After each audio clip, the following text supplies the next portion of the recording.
we wanted to get your take on this tweet that Sterling Cooper put out today. And he says, women will orgasm quicker and more intensely if they know you've recently cheated on them. That's another thing that Pearl, I've heard a lot of people bring that up too. Like, women like it when guys cheat because it makes them more competitive. And I'm like, it's just the dumbest. Like, when somebody starts to get to that level of speaking, like, I don't even know where to begin to have a conversation. Do you think that Pearl even... do you think that she just regurgitates kind of what she hears like on her chats and from other turns? Do you think she actually believes something like this? That I think it's both. I think she regurgitates, but I think she does believe it. Yeah. You think? Unfortunately. I can see why somebody like Pearl, who maybe hasn't had a lot of options open to her, might believe something like this. I don't think the average woman would agree with this at all. No, absolutely not. That's why I make the joke. We're like, I don't think there's like, I get women that email me who are like petrified because they'll go like on a date and they'll hear a guy say like a buzzword and they're like, oh shit, he might be like an Andrew Tate follower. Is he and they like, they don't want anything to do. Yeah. It's like we've defaulted to like asking people like, how much time do you spend on the internet? Do you know what the manosphere is? Yeah, exactly. No, it's like immediately it's like you're out. I mean, I'm married, but Linda's still we're trying to find a suitor. What about Pearl? Tell us about Pearl. Wait, want to talk Pearl? No, we don't want to. No, we don't want to necessarily shit talk Pearl. It's not about talking Pearl because we actually started off really liking her content and some of the stuff that's like she says is very true. But I also feel like you can't live your life just in statistics, because if I were to live my life like that, then we're just going to be judging every single Black person that's walking on the street as a walking statistic, or every single Latino as a walking statistic, or a white person like yourself as a walking statistic. Does that make sense? Yeah, I mean, like statistics are important. You should take them into account. Right. But I feel like when it comes to Pearl, I feel like if I learned how to code, like in 1 week, I could write a script that would generate you like a different Pearl take every single day. Okay. Like, it's like, take some totally normal thing that women do, find a way to warp it in an absurd way, and then like use it to excuse some horrendous guy behavior. Like, it'll be some shit where like, women are actually, even though men cheat more, women are the largest liars in society. And the reason why is because they mask who they really are with makeup, and men don't know what they look like. And women do this so that they could lie and obscure how they actually look from men. And that's why when men cheat, it isn't even really that big of a deal, because women are cheating all the time with their looks. Like, that would be like a take that like Pearl would that tweet totally that. sounds like a Pearl. And I can do that with like 50 million different things. Bizarre things. Yeah, I could do this with like any possible thing where, and like Pearl would have like these tweets. Turn it around. Yeah. Who, if you feel comfortable saying, who would you rate as the most insufferable person in the manosphere? Oof. There's a guy recently called MLD.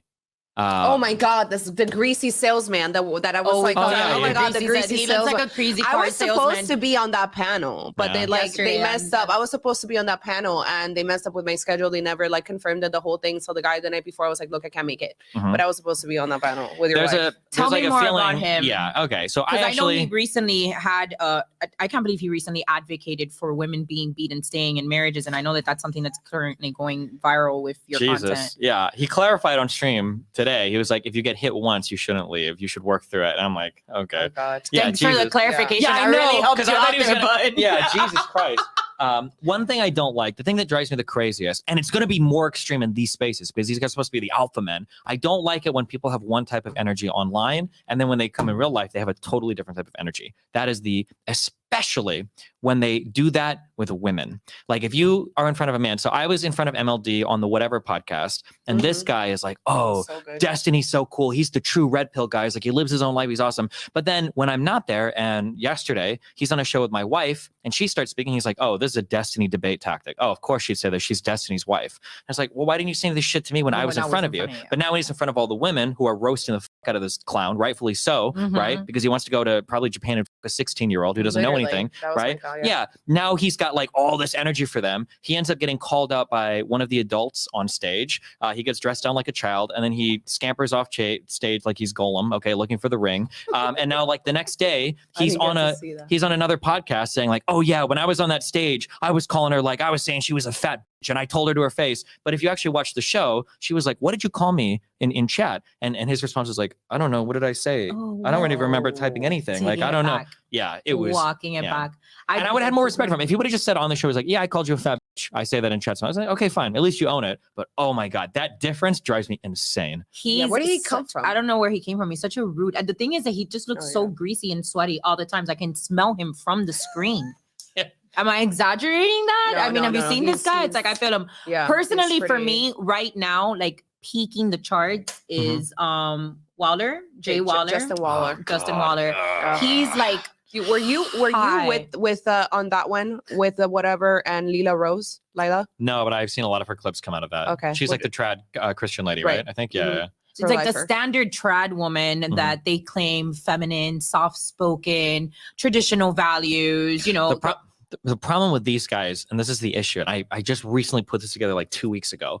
The problem with all of these guys is they are new money. So they have no idea. They don't know what wealthy people look like. They don't know how wealthy people move. And it took me so long to figure this out because like my family wasn't exactly wealthy, not a lot of problems, but I went to a private school. So I've been around a lot of wealthy families. So when I hear these guys, I don't want to show it. And I'm saying something like rich guys aren't going to date a girl from Target. And all of these guys are like, no way. Rich guys love to go to like Target and Starbucks. And I'm like, bro, if you're a wealthy guy and your mom and dad are fucking doctors, lawyers, you're not bringing home a random chick from the street. Yeah. And it's like the craziest takes ever. But I think for a lot of these guys, because they just got rich on like YouTube or some crypto shit, they think that like, oh, well, this is how wealthy people act. They'll every single girl ever. And it's like, that's what an NBA player would say. Correct. Okay? Now they've got access to all of That's not what a Rockefeller or a Kennedy would say. Correct. That's what a guy who made. When they say, you know, we don't care women's education. Men don't care about women's education. Or Christian Waller or Justin Waller, he said on that show, he's like, I dated a woman that made $300,000 a year and a woman that made nothing, and they were the exact same to me. And it's like, how would they be the exact same? What do you mean? What are you looking at? Yeah. What like the same from the waist down, or what? What do you mean? Yeah. Correct. Like what kind of high value man doesn't want to be able to have some kind of like level of conversation, mutual interest, anything at all with a person you're sharing your bed with? I think it's very different, as you said, if it's like an NBA player or something like that. They come here. I mean, I've seen them at the back in the day, but at the club, they don't care. They bring all these hoes over, and you know, it's like when Reggie Bush had his wife and then he got the bottle girl pregnant. It was like the craziest thing in Miami going up because that's how they are. But a guy like that's a Google exec or someone like that, he may go after a younger model, but she still has a higher social status than the girl at Starbucks. And it's just what the girl at the gas station. Right? Like a lot of these guys amongst one another, and this is kind of a point that I've made several times. They don't realize that at a vibrational level, the way that they operate, the kind of woman that's actually an ideal match for them. It's the only fan hoes that they hate. The only fan. Yeah, that's I know. They'll say things like a woman's job is to find a man that can secure resources, and a man's job is to fuck as many women as possible. And it's like, okay, well, if that's how you move, then you can't complain when all women are like greedy gold diggers that are looking to like one up and monkey branch to the next guy, because those are the only types of women you're putting yourself out there for. And then, but then these guys will say like, no, like these guys will say like this shit. They'll be like, women don't care about body count, but men absolutely care about body count. And it's like, if you go to a church and you're trying to pick up a woman, you tell you 50 girls by the time you're 30. Like this woman is not going to fuck with you. It's not even a church, dude. Like we're pretty modern, and it's like nobody wants to hear that you've been with like 50 to 100 women, potentially exposing me to STDs. And then on top of that, you want to continue to cheat because like in contrary to what you experience, there's an open relationship where both of you have a mutual understanding, and I'm sure there's precautions taking place or whatnot, as opposed to just going out and cheating on me, potentially bringing something back home to me and then saying that I'm a high value woman. I cannot imagine, I don't have children, but I can imagine that if I did, that if I had a daughter, that the life that I would choose for her is Andrew Tate because he has access to a Bugatti. Yeah, and I always ask these guys like, would you be okay with your daughter dating Andrew Tate? And they're like squirm, like, yeah, I think I'd be like, bullshit.